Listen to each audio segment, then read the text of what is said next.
wabarakatuh dan selamat pagi. Jumpa lagi bersama saya Dr. Dadang di sini di acara Lato Mamala Hospital yang diadakan oleh RSUD Lato Mamala Kabupaten Sopeng.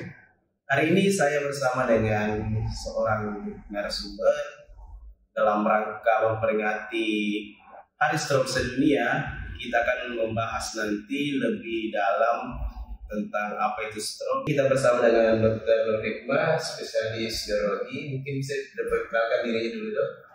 Ya, terima kasih Dr. Dadang. Saya Dr. Nur Hikmah. Saat ini bertugas di Rumah Sakit RSUD Lato Mamala sejak tahun 2009 sampai sekarang. Ya, bertugas di POI sama dengan di perawatan ya, Dok. Iya.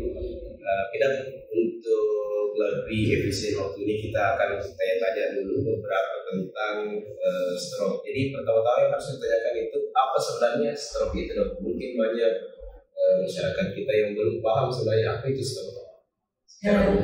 Ya, terima kasih Dr. Dadang. Jadi yang dimaksud dengan stroke itu adalah suatu kondisi di mana pasokan oksigen yang dibawa oleh aliran darah itu tidak ada di otak, sehingga terjadi kematian dari sel-sel otak. Oh iya, jadi ada sumbatan ya, Dok, jadi pembuluh darah ke otak itu sehingga otaknya tidak dialiri dengan oksigen. Iya. Ya, makanya bisa menyebabkan kematian yang mendadak. Iya, betul. Jadi ada gangguan aliran darah gitu. Jadi stroke itu sebenarnya masalahnya itu berupa vaskuler, jadi pembuluh darah. Jadi selain dari gejala vaskuler itu bukan stroke, misalnya karena jatuh, terbentur kepala kemudian pecah pembuluh darah atau hal-hal lain itu bukan stroke. Jadi ada beberapa kondisi yang gejalanya mungkin seperti stroke, tetapi karena penyebabnya berbeda dengan stroke, makanya dia tidak dikategorikan sebagai stroke. Iya. Jadi itu suatu hal yang jelas penyebabnya. Jadi kata kuncinya di sini penyebabnya vaskuler. Iya, artinya pembuluh darah. Ada gangguan pembuluh darah. Iya.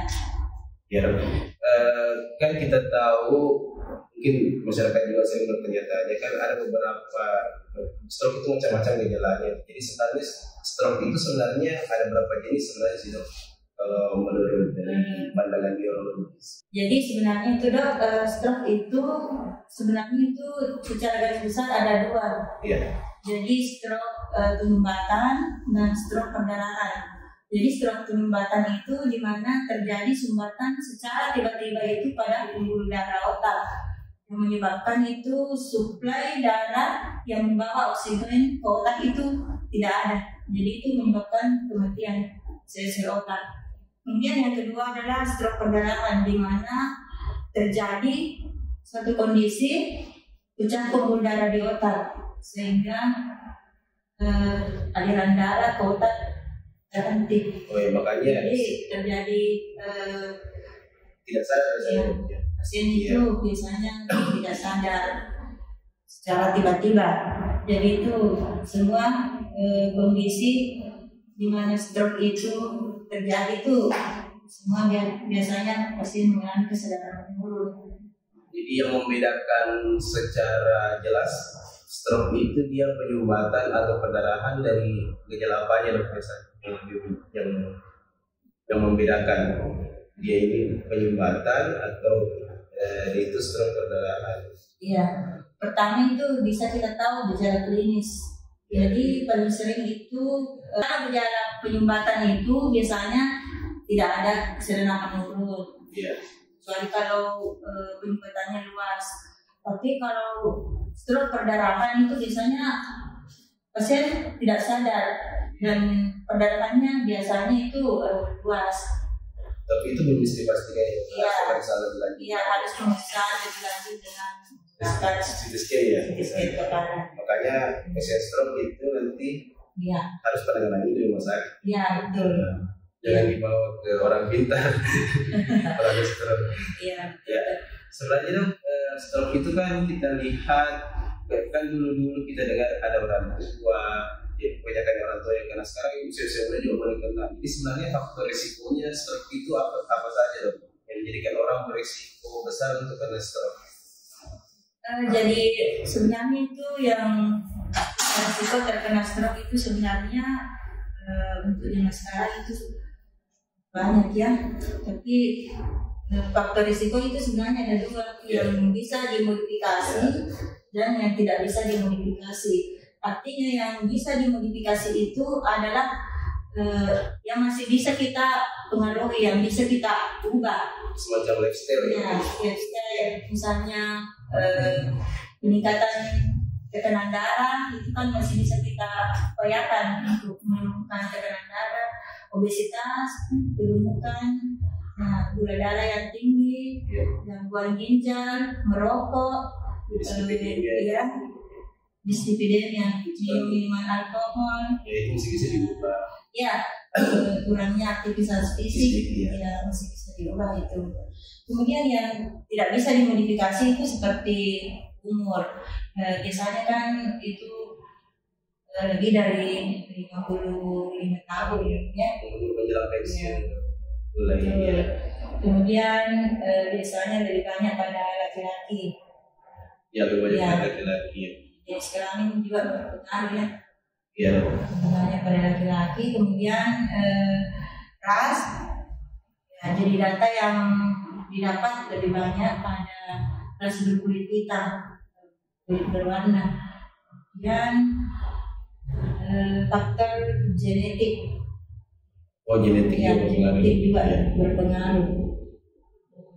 Ya. Jadi itu yang susah kita modifikasi.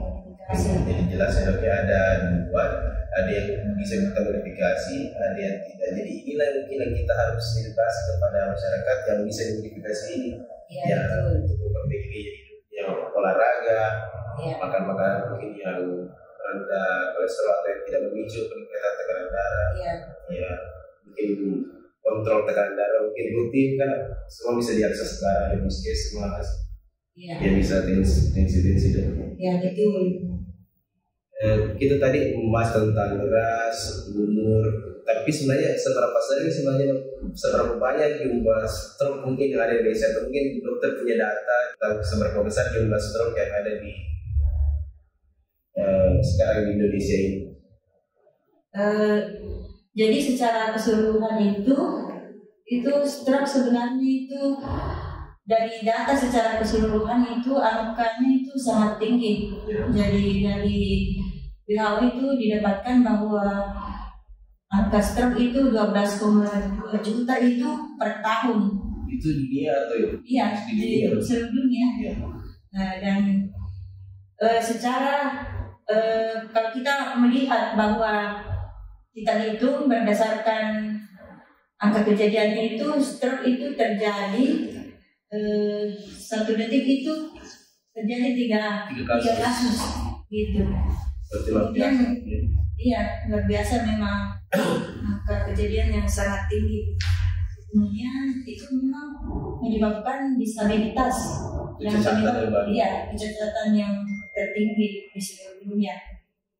Selain itu mortalitas juga kematian yang tinggi. Mungkin masuk 10 atau 5 besar ya kematian tertinggi di Indonesia. Iya, jadi itu angka kejadian itu nomor 2 ya di seluruh dunia setelah penyakit jantung. Jadi jantung nomor 1, juara 2-nya stroke. Iya, stroke. Semua penyakit pembuluh darah, kebanyakan pembuluh darah. Nah, sebenarnya itu kan penyakit lifestyle semua itu dong. Iya. Sebenarnya yang menciptakan penyakit ini adalah gaya hidup kita sendiri. Iya. Gaya hidup itu yang saya bilang tadi yang bisa kita modifikasi.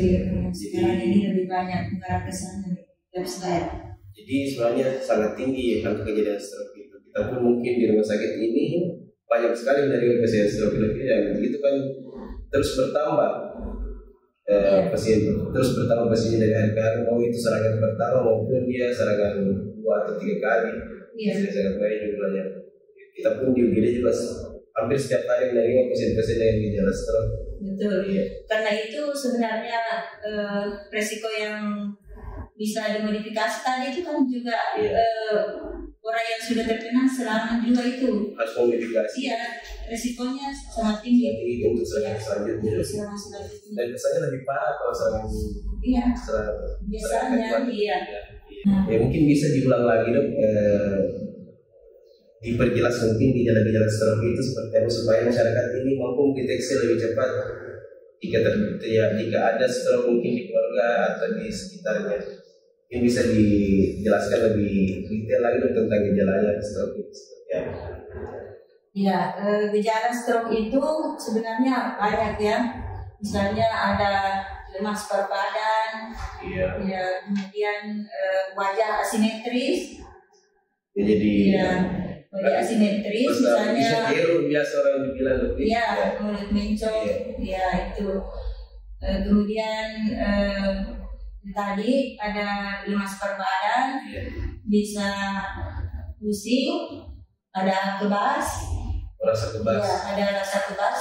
Yang jadi gejalanya itu biasanya ditemukan asimetris. Jadi sebelah tubuh saja yang kena.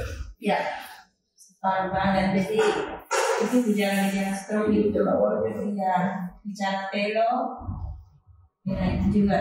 Iya. Gejala stroke.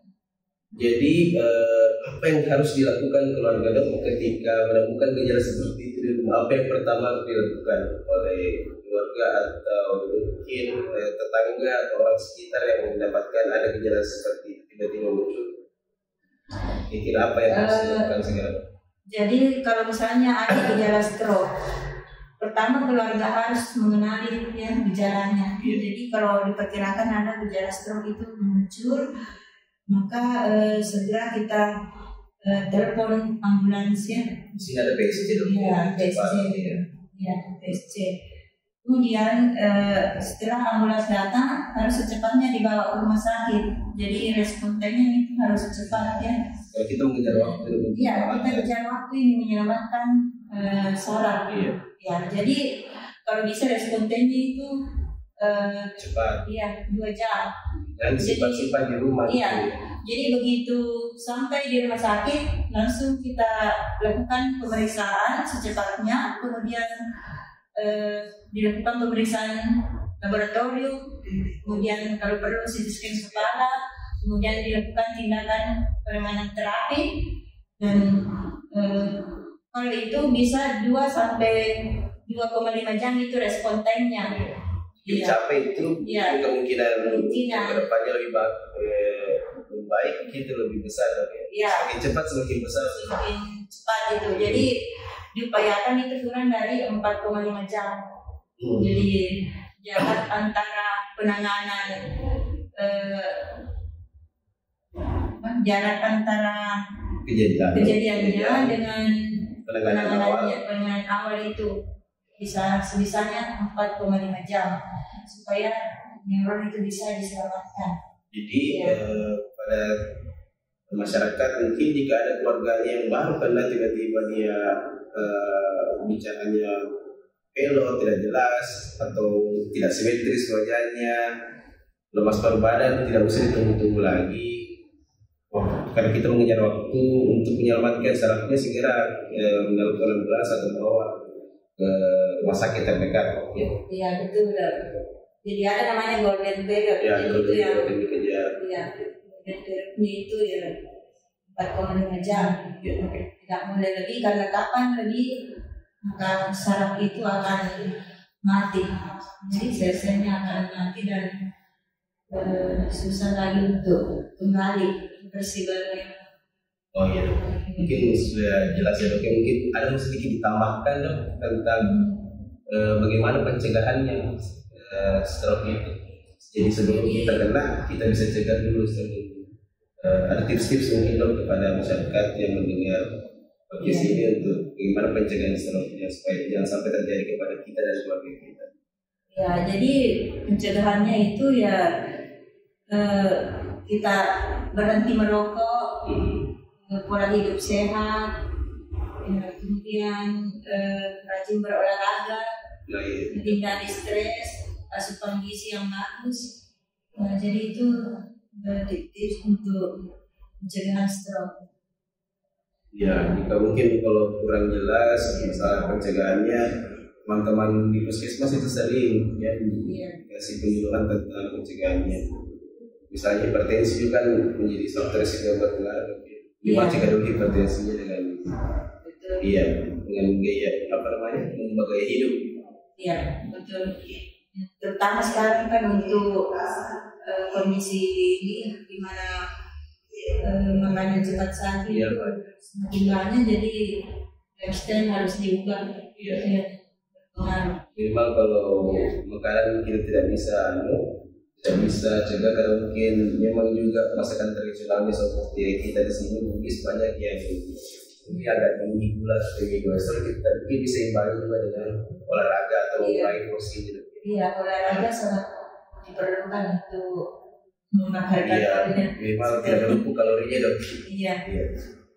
Oke, terima kasih dok. Iya, terima kasih Iya. juga. Mungkin cukup penjelasannya dokter tentang stroke pada hari ini dalam rangka Hari Stroke Sedunia. Saya Dr. Dadan dan Dr. Hikmah pamit. Bila itu hidayah. Assalamualaikum warahmatullahi wabarakatuh.